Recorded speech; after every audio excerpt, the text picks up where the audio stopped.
In this video, we will learn how to break a vector into x and y components and then rebuild the vector from its components. We will also discuss scalar components, the sign of components, resultant, magnitude, and direction, and the analytical method for adding vectors. A vector can be broken into two perpendicular components, one along the x-axis and one along the y-axis. These are called the x component of the vector and the y component of the vector. For vector A, we call them A sub x and A sub y. To understand where the component formula come from, let us connect this to a right triangle. The vector A is the hypotenuse of the triangle. The x component is A sub x, and that is the adjacent to the triangle and adjacent to this angle theta.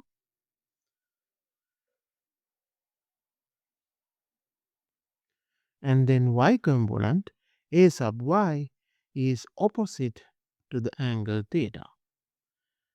So from trigonometry, sine theta is equals to opposite divided by hypotenuse, and cosine theta is equals to adjacent divided by hypotenuse. Since A sub x is adjacent to theta and vector A is the hypotenuse, we can write A sub x equals A cosine theta. Since A sub y is opposite to the theta, we can write A sub y is equals to the A sine theta. So when theta is measured from the positive x-axis, the x component is A cosine theta and the y component is A sine theta. The sign of the components depend on the quadrant where the vector is located. Most of the time, it is easier to work with scalar components. The values A sub x and A sub y are numbers with units. They tell us how much of the vector points in the x direction and how much point in the y direction. We can also write vectors using unit vector notation. The symbol x hat and y hat are called unit vectors. Each unit vector has a magnitude of 1 and points in a specific direction. The unit vector x hat points in the positive x direction, and the unit vector y hat points in the positive y direction. Sometimes we use I hat and j hat instead of x hat and y hat. Using unit vector notation, we can write vector A as vector A equals A sub x x hat plus A sub y times y hat. This means A sub x tells us the amount of the vector in the x direction and A sub y tells us the amount of the vector in the y direction. Components can be positive or negative. A component pointing to the right is positive in the x direction. A component pointing to the left is negative in the x direction. A component pointing upward is positive in the y direction.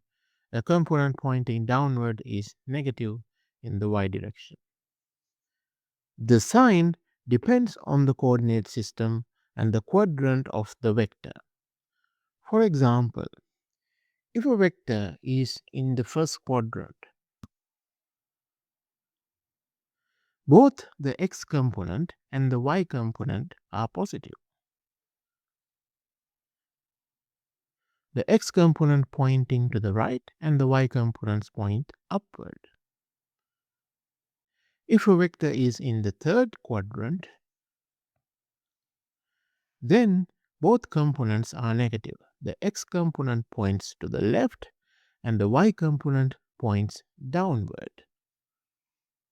So when you look at a vector, first define the coordinate system and then decide whether each component points in the positive or negative direction.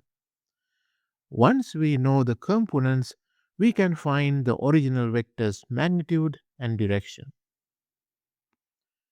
If we know a sub x and a sub y, we can calculate the magnitude of vector A using the Pythagorean theorem.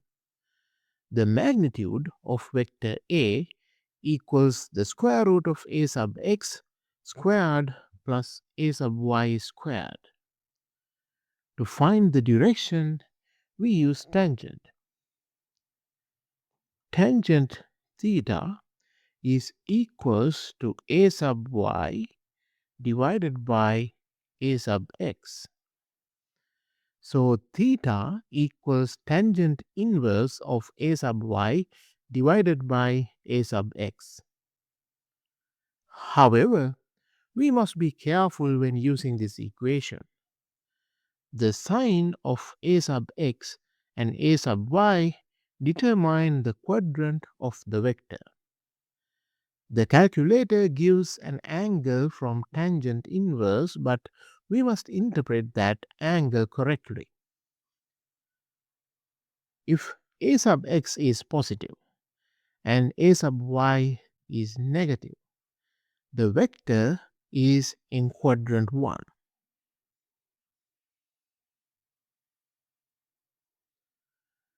The calculator angle is already the standard angle measured counterclockwise from the positive x-axis. If a sub x is positive and a sub y is negative, the vector is in quadrant 4. The calculator will usually give a negative angle. That means the angle is measured clockwise from the positive x-axis.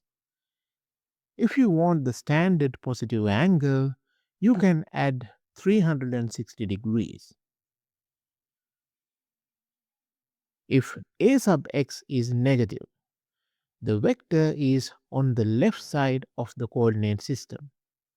That means the vector is either in quadrant 2 or quadrant 3. In this case, it is helpful to think of the calculator result as a reference angle measured from the negative x-axis.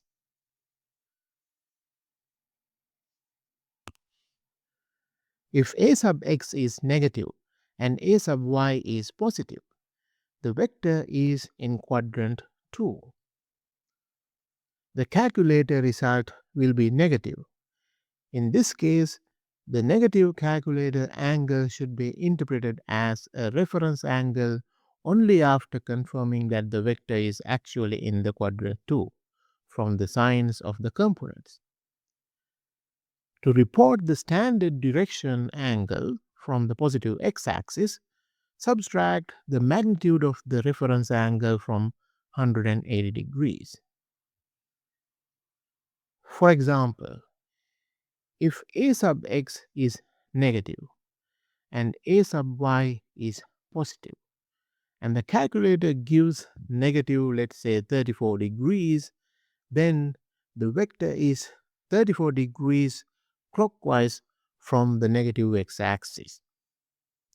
So if this is the negative x-axis, you measure the angle 34 degrees clockwise in this way. Now the standard angle is 180 degrees minus 34, which will be from here to here. And that will be 146 degrees. Notice that a calculator can also give negative 34 degrees when a sub x is positive and a sub y is negative. In that case, the vector is in quadrant 4, not in quadrant 2. So the interpretation is completely different.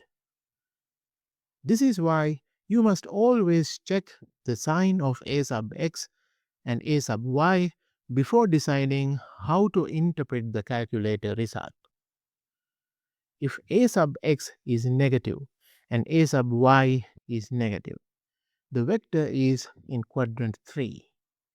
The calculator result will be positive. In this case, measure the reference angle counterclockwise from the negative x-axis. To report the standard direction angle from the positive x-axis, add the reference angle to 180 degrees.